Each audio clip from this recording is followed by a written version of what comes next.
کبھی نہیں کہتا چینج چاہیے مجھے، کیونکہ شریعت اور قرآن میں چینج نہیں ہو سکتا. جو شریعت ہے اور قرآن ہے اس میں کبھی چینجنگ نہیں ہوتی، اور میں کبھی نہیں کہتا کہ مجھے چینج چاہیے. مجھے وہ چاہیے جو میرے آئین میں لکھا ہے. جسے یہ اسمبلی کے اندر بیٹھے ہوئے لوگ اسمبلی نو نو نو نو نو بالکل نہیں.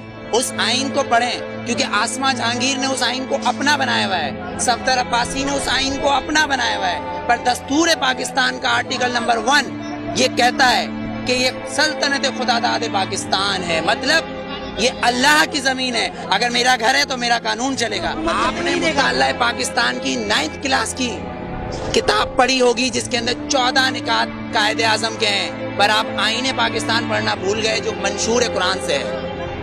شاید نہیں پڑھا ہوگا آپ نے. اگر پڑھا ہوگا تو آسما جہانگیر آپ کو اس کے اندر سے کچھ اصل نکال کے دے دیں گی. آپ کہو گے وہ صحیح ہے. طاہر الپادری صاحب کچھ نکال کے دے دیں گے، آپ کہو گے وہ صحیح ہے. لیکن اصل میں صحیح جو ہے وہ ایک قرآن اور شریعت، اس میں چینج نہیں ہوتا، جو میں چینج کبھی نہیں مانگتا. ووٹ میں بتاؤں کیا ہے؟ ووٹ کیا ہے؟ ووٹ کیا ہے؟ ووٹ نے تو فرعون کو بھی چنا تھا، ووٹ نے تو ہٹلر کو بھی چنا تھا، پر میرے نبی کو کسی ووٹ نے نہیں چنا، علی کو کسی ووٹ نے نہیں چنا، عمر کو کسی ووٹ نے نہیں چنا، صدیق کو نہیں چنا، عثمان کو نہیں چنا. تو پھر آپ اور میں کیسے ہو سکتے کہ اس ملک کا قانون ووٹ پہ ہو، وہ بھی 5 اور 6 سے؟ میرے نبی نے یہ نہیں بولا کسی معصوم کو مت مارو، لیکن میرے نبی نے کہا اگر تمہارے کعبے پہ کوئی حملہ کرے تو اس کو جواب دو. اقصیٰ کے اندر نماز پڑھنا ہے مجھے، تمہارا قانون مجھے پڑھنے دے گا؟ میرا قبلہ اول ہے، یہودیوں نے اس میں گھوڑے باندھے ہوئے ہیں، تو پھر میں کیا کروں؟ اگر لال مسجد کے اندر مشرف حملہ کرے گا تو میں کیا کروں؟ میرے گھر کے اندر میری ماں کو آگے کوئی اٹھا کے لے جائے، میں کیا کروں؟ میرا قانون اس کی اجازت دیتا ہے، میرا قانون اس کی اجازت دیتا ہے. آرٹیکل 63 اور 62، آرٹیکل 63 اور 62 اس بات کی اجازت دیتا ہے کہ چیف جسٹس کو بھی چیک کرو، چیف جسٹس کو بھی چیک کرو. لیکن یہاں تو میں پارکنگ والا کھڑا ہوں، یہ پارکنگ والا میں کھڑا ہوں، یہاں گورنمنٹ آتی ہے کہتی گورنمنٹ کی گاڑی ہے. تو یہ جو گدھے کھڑے جن کے ٹیکس سے یہ گورنمنٹ بنتی ہے، جب یہ 10 روپے اور 20 روپے دے رہے ہیں تو یہ گورنمنٹ کیوں نہیں دے گی؟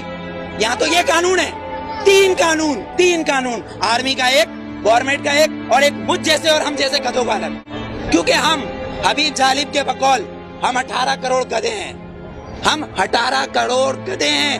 اگر صوفی محمد سواد کے یہ کہیں کہ میں دستور کو نہیں مانتا، آئین کو نہیں مانتا، تو وہ کافر، اس کو گرفتار کر لو، نظر بند کر دو، ٹھیک ہے، اس کو بند کر دو. اگر کوئی سیاستدان کہے کہ میں اس دستور کو نہیں مانتا تو وہ الیکشن کا حقدار.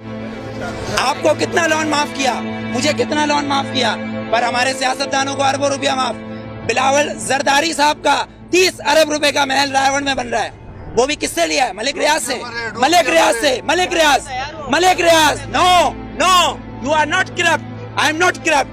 ملک ریاض از اے کرپٹ، ایک کرپٹ مین ہمارے پریزیڈنٹ کو پیسہ دے رہا ہے اور کہہ رہا ہے رائے میں محل بناؤ، اس لیے کہ نواز شریف کا محل ادھر ہے. کیوں ٹھٹا میں بناؤ نا، لاڑکانہ میں بناؤ، ادھر غریب لوگ مر رہے ہیں. سیلاب آیا سندھ میں تو تم سوئٹزرلینڈ گھوم رہے تھے، ہاں؟ تم کس پاکستان کی بات کرتے ہو؟ پاکستان کا مطلب کیا ہے؟ پاکستان، فارسی میں استان کو کہتے ہیں شہر، اور پاک ہے پہلا کلمہ طیب مانے پاک، اور طیبہ کا مطلب مدینہ ثانی ہے. یہ سن لے یہ یہودی حکمران جن کی ڈورے صرف واشنگٹن اور نیو یارک سے چلتی ہے، لندن سے ہلتی ہے، کسی کی پشاور، کوئٹہ، پنڈی یا کراچی سے ڈورے نہیں ہلتی، ان کی امریکہ سے ڈورے ہلتی ہے. جس دن ان کی کعبے سے ڈورے ہلیں گی اس دن ووٹ دوں گا، ورنہ بائیکاٹ. ووٹ میں بتاؤں کیا ہے؟ ووٹ کیا ہے؟ ووٹ نے تو فرعون کو بھی چنا تھا، ووٹ نے تو ہٹلر کو بھی چنا تھا، پر میرے نبی کو کسی ووٹ نے نہیں چنا، علی کو کسی ووٹ نے نہیں چنا، عمر کو کسی ووٹ نے نہیں چنا، صدیق کو نہیں چنا، عثمان کو نہیں چنا. تو پھر آپ اور میں کیسے ہو سکتے کہ اس ملک کا قانون ووٹ پہ ہو؟